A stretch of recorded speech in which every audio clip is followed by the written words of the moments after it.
They've come to get aid, but maybe just seeing each other is more important.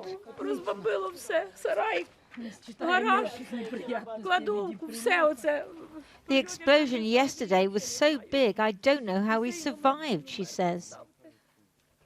Ukrainian forces drove the Russians out of Vysokopilia 3 weeks ago, but the front line is close by, and memories of the behavior of Russian soldiers remain raw. Забирали все, і постілі, дитячі іграшки, і одяг, і жіночий одяг, і мобілки, в кого заберуть, усе забирали. Все, і мебель, і телевізори, і техніку електронну, ну, все, що можливо. Those who are in touch with family members on the Russian side of the Kherson front line say their friends and relatives won't take part in the referendum on joining the Russian Federation. Це все фейки, оці референдуми. Люди не підуть на це, ні. The Russians hit the hospital with artillery back in March before seizing the village. The debris of their 6-month occupation litters the streets. This was the Russian headquarters. At the beginning of September, the Ukrainians hit it using long-range precision artillery provided by the Americans. That's when the Russians retreated. But 6 of the 22 villages in this area, that's about 700 people, are still under Russian occupation. And people here fear that they will be forced at gunpoint to participate in this referendum. The sound of war is never far away. The community leader, Hannah, is in charge of distributing building materials. Like many Ukrainians, she calls the Russians orcs, after Tolkien's monsters in Lord of the Rings. And she's concerned about villagers still under their control. Вони нікуди не збираються йти голосувати взагалі. Я хвилююся за безпеку цих людей, щоб орки їх під примусом це не заставили зробити. Це можливий будь такий варіант, силовий варіант. Але самовільно люди не підуть. Today, the leader the Russians have installed in Kherson region used his Telegram channel to show himself voting in the referendum. He seemed unsurprisingly confident about the result. Я всегда ощущал себя в составе огромной семьи, которая называется Россия. И вот мечты эти сбылись. Back in Vysokopilia, the head of the education department showed me the school, also hit by Russian shells in March. The teachers, she says, refused to work with the Russians when they tried to organize a similar referendum in April. Пропонували зібрати комісію і зробити такий референдум, але ніхто з населення не пішов на співпрацю. Абсолютно. The nightmare the people of Vysokopilia endured is over, but the sham referendum will probably make life in still occupied parts of Kherson even worse. Ukrainian troops are demining the fields, removing the deadly crop the Russians sowed.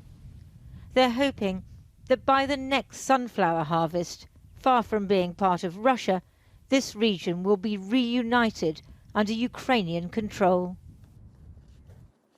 Lindsay Hilson reporting. Meanwhile, in Russia itself, thousands of men of fighting age have been trying to flee the country as the authorities started rounding up reservists following President Putin's call-up of at least 300,000 to fight here in Ukraine. Mr. Putin had always promised not to mobilize conscripts to serve in what he still calls a special military operation. But will these new, largely untrained soldiers make a difference in Ukraine?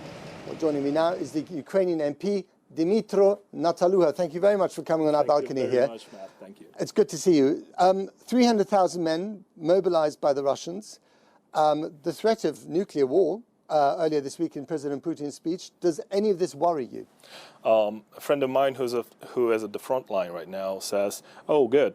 It means that our children have less than 300,000 people to kill. It means that we are fighting for them, and for us, it makes no difference. We are fighting for our children, for our future.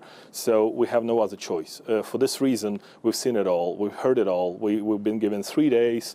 We've been given then 1 month. But it is a significant escalation, isn't it? It's not an escalation yet. I think that basically this is agony. This is something that Putin was hesitating to do, and we have seen it. And this is just a demonstration of how desperate is Putin and how his plan has failed. But he obviously doesn't care that much about his own people, because he's prepared to send them, to the front line, even though many thousands of them have died.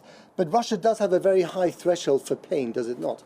It does, absolutely. And this is the main threat, that basically they want to outmass us, outnumber us. And it's worked before in the past, hasn't it? It did work, but in the past we didn't have that amount of weapons we have now, and the positions were a bit different. Now I hope that with the help of our Western partners, UK of course, we will have enough strength to hold this wall against the White Walkers who are going to attack Ukraine this winter. President Zelensky overnight called on Russian men to come over to your side and basically, desert, and they would be pardoned. At the same time, Finland doesn't want that many to come over the Finnish border. It wants to send them back, and Germany has welcomed them. What's going on here, and what would you say to young Russian men right now? No, they are very much welcome to come to Ukraine, drop their weapon, and basically go to the Ukrainian soldiers and fall in their hands. I think that Finland and other countries are doing a very good job, because those who are fleeing Russia don't have a motivation. They're not anti-war. It just means they don't want to go to war, but it doesn't mean that they're not supported. While those who will flee or who will desert in the battlefield, those are someone who we would accept as prisoners of war. Now, what about this annexation? That's almost a foregone conclusion that will happen after this so-called sham vote. Yeah. Does that pose a problem for you? Because, trying to defend your own territory, you're basically going to be attacking Russia, and they could use that as an excuse to lob even more serious stuff at you here in places like Kiev. I mean, with that logic, basically any terrorist can go to a shopping mall and then declare it as a part of someone's territory. I mean, would you consider it to be serious? Of course not. You would fight it because you consider that is something that belongs to you, and that is something that has been done illegally. We see the same logic here. We will recuperate our land meter by meter, square meter per square meter. So for us, it means nothing. He can do whatever he wants. And finally, and very briefly, will there be another surge? You've got your military momentum. Will there be another surge of Ukrainian troops into more Russian territory in the coming months before winter? Hopefully, because then the weather will do its job. So we have this winter window of opportunity, and I hope we will use it.